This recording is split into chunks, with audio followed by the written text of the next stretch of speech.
Subscribe now and press the bell icon. Never miss an update. Hello everyone, तो आज का नया topic है हम लोगों का एकीक नियम, जिसको इंग्लिश में बोलते हैं यूनिटरी मेथड। तो एकीक नियम का आज हम लोग परिभाषा समझेंगे। तो देखिए, एकीक नियम का परिभाषा होता है, एकीक नियम उस विधि को कहते हैं जिसमें एक वस्तु का मूल्य निकाल कर अनेक वस्तुओं का मूल्य निकाला जाता है। जैसे कि हम लोगों को अगर एक वस्तु का मूल्य निकालना हो तो अनेक वस्तुओं का मूल्य दिया हो तो कैसे निकालेंगे। तो देखिए, एक वस्तु का मूल्य निकालने के लिए वस्तुओं के मूल्य में वस्तुओं की संख्या से भाग देते हैं। तो आज हम लोग इस प्रश्न को जानेंगे। चलिए, तो एकीक नियम के प्रश्नों को हल करते हैं। पहला प्रश्न है, 5 कलमों का मूल्य 25.50 रुपये है, तो 4 कलमों का मूल्य निकालें। तो चलिए इस प्रश्न को हम लोग हल करते हैं। देखिए, 5 कलम का मूल्य दिया है 25.50 रुपये। तो हम लोग लिख लेते हैं 5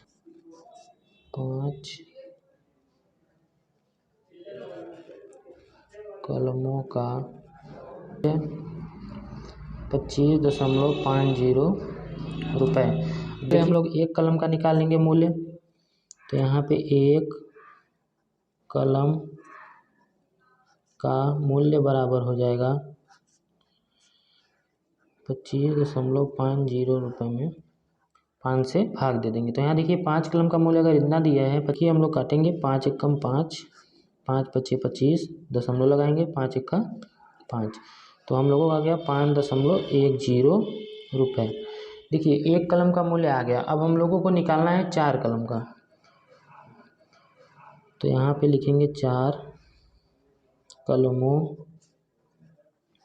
का मूल्य बराबर, अब देखिए एक कलम का मूल्य 5.10 रुपया है। अब इसी में हम लोग 4 का क्या करेंगे, गुणा कर देंगे, तो हमारा आंसर आ जाएगा। तो 4 गुणित के 5.10, यहाँ पे रुपए लिख लेंगे हम लोग। तो देखिए, 5.1 में जब हम लोग 4 का गुणा करेंगे, 25.4 रुपये, यही हमारा आंसर हो गया। दूसरा प्रश्न हम लोग करेंगे। दूसरा प्रश्न है, 1 दर्जन कापी का मूल्य 42 रुपये है, तो 5 कापी का मूल्य निकालें। तो चलिए इस प्रश्न को हल करते हैं। 1 दर्जन बराबर होता है 12 इकाई। तो यहाँ पे देखिए, एक दर्जन कापी का मूल्य दिया है 42 रुपये, तो मतलब 12 कापी का मूल्य। तो लिख लेंगे 12 कापियों का मूल्य बराबर 42 रुपये।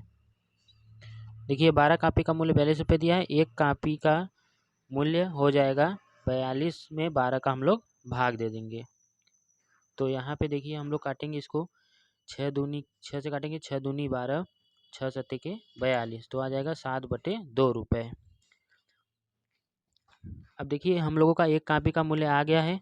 अब हम लोग निकालेंगे 5 कापी का मूल्य। तो लिखेंगे, अतः 5 कापी का मूल्य बराबर, इसी में हम लोग 5 का गुणा कर देंगे। तो 7/2, 5 गुणते 7/2। देखिए, 7 में 5 करेंगे 35/2 आ जाएगा। भाग देंगे तो आएगा 17.50 रुपये।